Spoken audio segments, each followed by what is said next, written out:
In this video we're going to look at factorising. There's 4 ways to factorise. We'll look at how to differentiate between each one in a second. I'm just going to go through some examples of each type and then I'll show you how to identify which method that you have to use.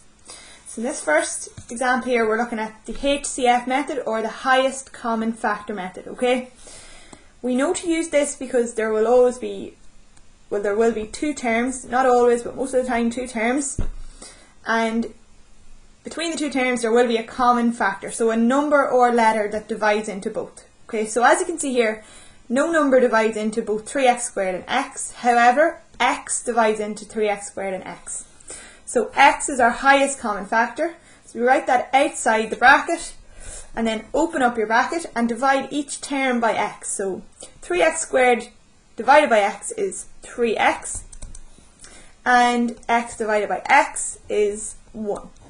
Okay, so that is this expression factorised fully. Okay, and we can actually check for answers right by actually multiplying out the brackets. So x by 3x is 3x squared, x by 1 is x, so our answer is right. Okay, so factorising is the opposite to expanding or multiplying brackets. Okay, if we look at the second example here, 4a squared minus 16a. So as you can see here, 4 divides into both 4a squared and 16a, and also a divides into both as well. So our highest common factor is 4a. So we write the 4a outside the bracket and then divide each term by 4a. So 4a into 4a squared goes a times, and 4a into minus 16 is minus 4. Okay, so 4 goes into 16 4 times, and a goes into a once, so we're left with 4. Okay, and just do a quick check to make sure we're right. 4a by a is 4a squared, 4a by minus 4 is minus 16a. Okay, that's our first type of factorising. Our second type is called the difference of 2 squares method. Okay, the way that we recognise this is that we always have 2 terms again.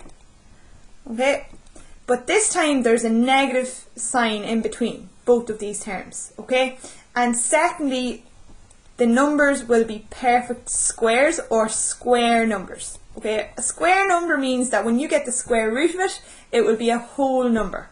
So for example, if you get the square root of 36, that will be 6.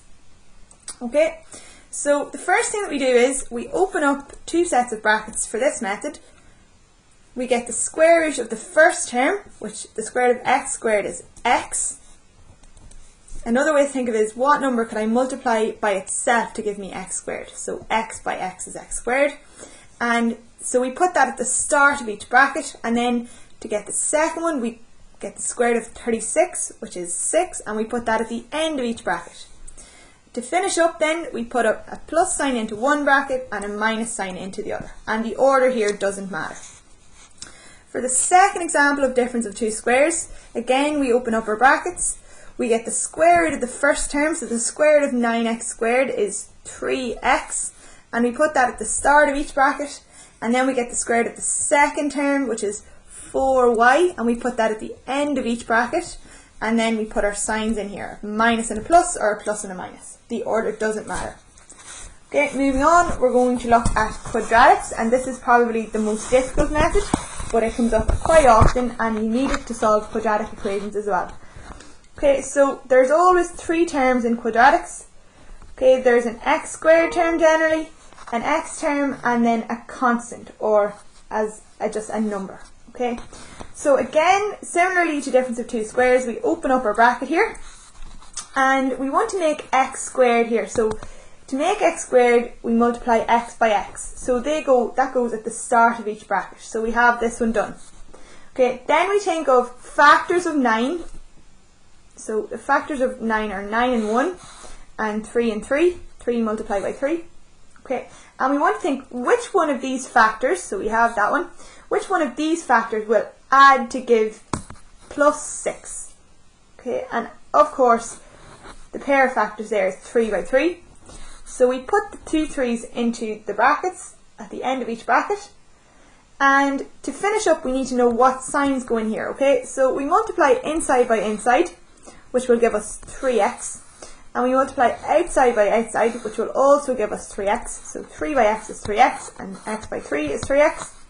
And we want to make a plus 6x. So as you can see here, both of these signs will be positive. Okay, the next type is a little bit more difficult because as you can see there is a number in front of the x squared term. Okay, so to cater for that, we just make one of the terms at the start 5x and the other x. So again, when we multiply 5x by x, we will get 5x squared.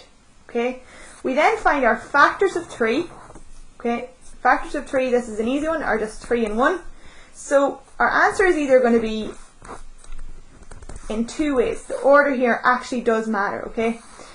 It's either going to be 3 and 1 or 1 and 3. Okay, using this method here, the inside by inside, outside by outside, we'll see which one is the better fit. Okay, so multiplying 3 by x, that gives us 3x, and multiplying 5x by 1, that's going to give us 5x. Okay, we know actually that we could make minus 8x out of this by simply making both of these signs negative. Okay, so that method actually works. If we try to use this method, we can see if this one works. So inside by inside is 1x, and outside by outside is 15x. And no matter what way we put those signs, we're never going to make minus 8x here. So this method will not work. So our answer here is 5x minus 3 times x minus 1. Okay, and finally we're going to look at grouping. Grouping always has 4 terms. It doesn't come up that often on the leaving cert, but we do need to know how to do it. Okay, so with grouping, as you can see, there is no common factor to all 4 terms. So with this one, we split it into pairs. So pairs of factors. So as you can see here, the highest common factor is OR. So we use the highest common factor method for both of these separately. So OR, we take it outside the bracket and then divide each term by OR. And we're left with is 2x minus s.